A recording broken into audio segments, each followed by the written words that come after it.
E aí galera, tudo bem? Joia? Estamos aqui hoje para mais uma aula de Física B. Eu fiz uma opção por começar a Física B, avançar um pouquinho em Física B, visando a prova do Enem, que é o principal foco agora, né? Nossa principal prova. Então, um assunto muito relevante para a prova do Enem é esse aqui, ó, transferência de calor. Transferência de calor. E uma coisa importante a saber, e é sempre frisar isso, né? Acabei de perguntar para uma pessoa antes. Você está com calor? A pessoa disse, estou, mais ou menos. Ela nunca está com calor, porque o calor não pertence à pessoa.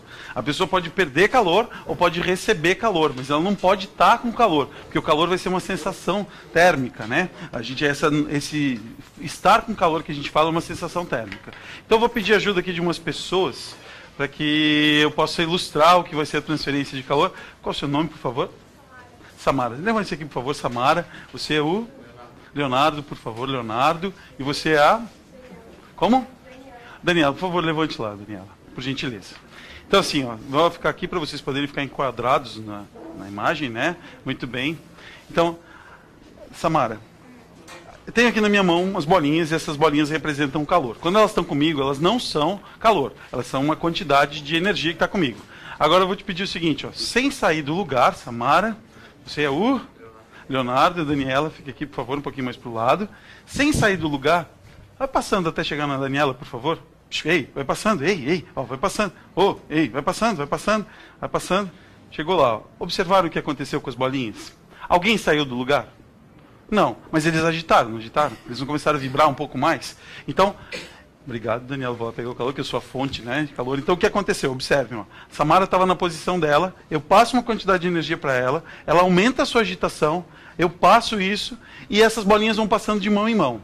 Isso é semelhante a um processo de transferência de calor chamado de condução. Ninguém saiu do lugar, agora a gente podia fazer assim, que vê, junta todo mundo lá, ó. Tá todo mundo. E agora eu não vou passar bolinha, mas eu vou passar energia, vou fazer assim, ó. Olha o que acontece. A Daniela não está balançando lá? Ela está balançando, mas não porque eu estou encostando nela. A gente tem uma transferência de energia. Tem uma onda de choque fazendo isso, certo? Agora é a energia passando. Agora não tem mais a bolinha passando, mas eu tenho uma quantidade de energia passando. Certo? Vamos separar agora um pouquinho, afasta de novo. Daniela, fica lá, por favor. Vem aqui, por favor. Leonardo, vem aqui. Samara, vem aqui, por favor. Fica lá, Daniela, você fica lá, que a gente tem uma reunião aqui. Ó, Leonardo, leva lá para a Daniela, por favor. Leva lá para ela, por favor. Leva lá para ela, Samara, por favor. Volta aqui, Leonardo, por favor. Leva lá para ela, por favor. Samara, leva lá para ela, por favor. Acabou. Então, ó, o que aconteceu agora? Todo mundo saiu do lugar, não saiu menos eu e a Daniela. Mas esses dois aqui, eles foram mudando de posição e foram transferindo essas bolinhas para lá. O que estava acontecendo, então? Agora vamos fazer slow motion, assim, né? Ó, o Leonardo veio aqui, pegou uma quantidade de energia com ele. Foi caminhando em câmera lenta até chegar lá. A Samara veio aqui, ó, pegou uma quantidade de energia, foi para lá. Enquanto isso, o Leonardo está voltando. Pega uma quantidade de energia e vai para lá de novo. E a Samara vem aqui, pega essa quantidade de energia até esgotar essa quantidade de energia, ou seja, equilibrar. Esse processo de transferência é semelhante a um processo de convecção de energia, que significa um fluido, eles são um fluido, e estão transferindo energia de um lugar para o outro. Num primeiro momento teve uma condução, não vou fazer tudo de novo, fica tranquilo, tá? Num primeiro momento a gente teve uma condução, que seria o quê? Eu, por condução, passei o calor para o Leonardo. Agora, ele pegou aqui com ele e levou até lá, não soltou mais para ninguém, não teve uma transferência de partícula para partícula. Poderia até ter feito isso, no meio do caminho ele encontrava a Samara, passava uma bolinha para ela e continuava para lá. Então, pode ter uma condução num processo de convecção? Pode, mas o mais evidente num fluido é que aconteça esse fluxo assim. Agora, Daniela, atenção por favor, um pouquinho mais para cá, porque eu acho que você está ficando fora do vídeo, né? Daniela, vire de frente para mim, por gentileza. E agora sim, ó, Leonardo, não preciso mais de você. Samara, não preciso de você, porque eu posso jogar o calor lá e ela pegou todas as bolinhas, né? Excelente isso. Então, uma boa fonte emissora e uma boa fonte receptora. Observe o que aconteceu. Tem um meio aqui, esse meio está atrapalhando ainda. Leonardo, fica aqui, ó. O meio atrapalha o que eu quero fazer. Então, mas eu consigo mesmo assim, ó, mandar o calor lá para a Daniela. Agora já não consegue mais pegar, porque tem um meio atrapalhando, dificultou o processo. Se não tivesse ninguém na frente, seria mais fácil jogar esse calor. Eu precisei de alguém para levar o calor até lá?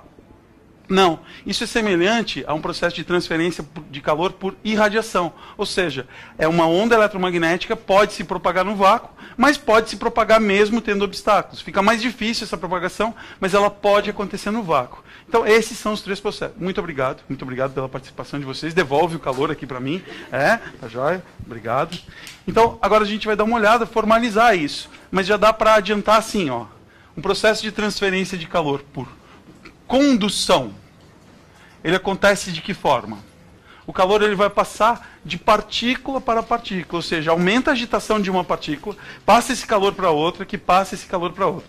Vocês podem achar aí na apostila de vocês, estou seguindo que está ali, unidade 4, tá certo? Então vamos ver do que se trata essa transferência de calor aqui. Ó. Transmissão de calor, definição, calor é energia térmica em trânsito, motivada por uma diferença de temperatura, sendo sempre do meio mais quente para o meio mais frio, certo?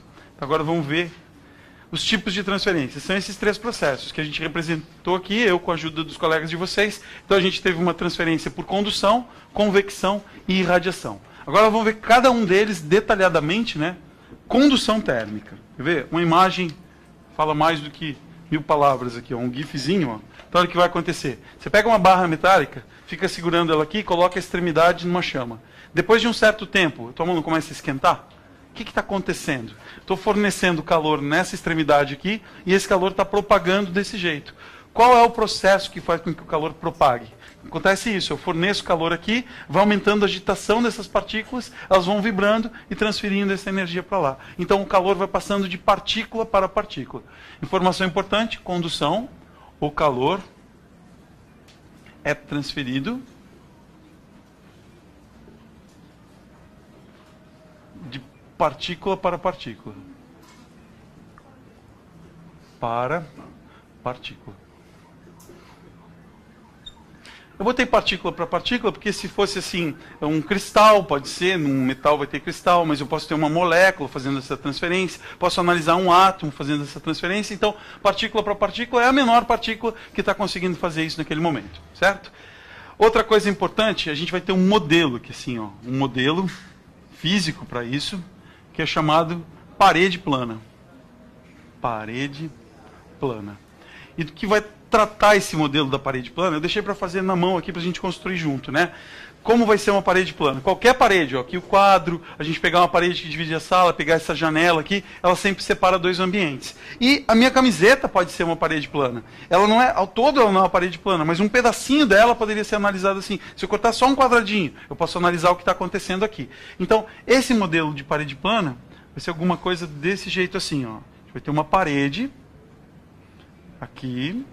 E essa parede tem algumas informações que são importantes para a gente. Que informações? Primeiro, desse lado tem uma temperatura T1, desse lado tem uma temperatura T2. E eu vou considerar isso aqui, ó, que o T1 é maior do que o T2.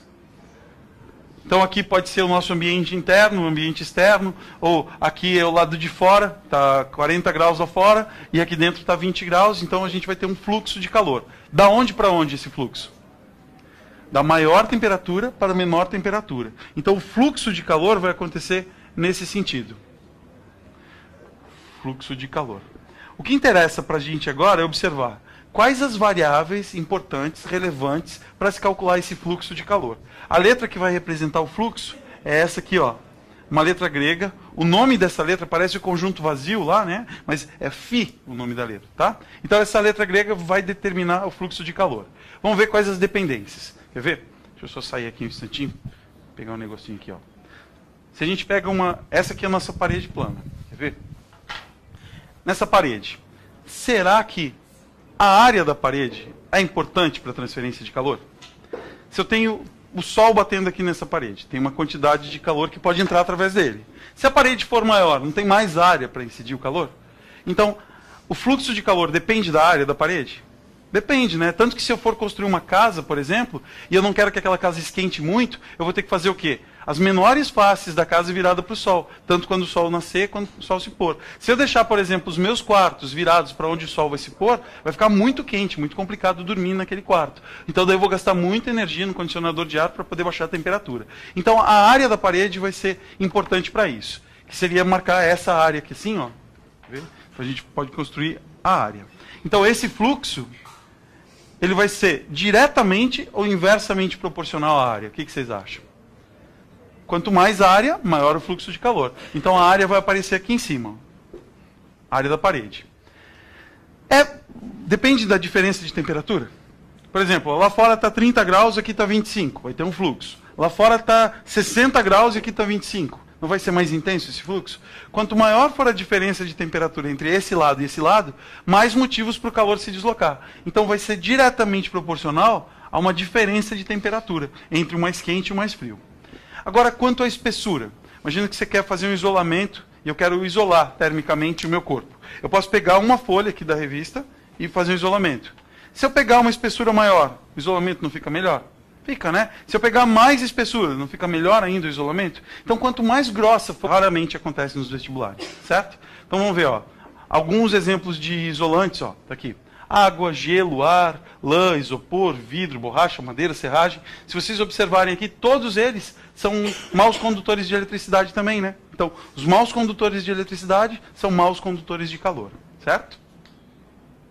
Ali, ó. Uma questão interessante pensar assim, por que um esquimó faz um iglu para ele morar? Porque ele é pobre. Porque se ele tivesse coisa melhor, ele usava. Então quando fala, o iglu, é que pensa bem, se ele está trabalhando em condições extremas, está morando na Sibéria, menos 20 graus a temperatura. Na hora que ele constrói o iglu, o gelo acaba isolando. Daí lá dentro do iglu fica uma temperatura de 5 graus.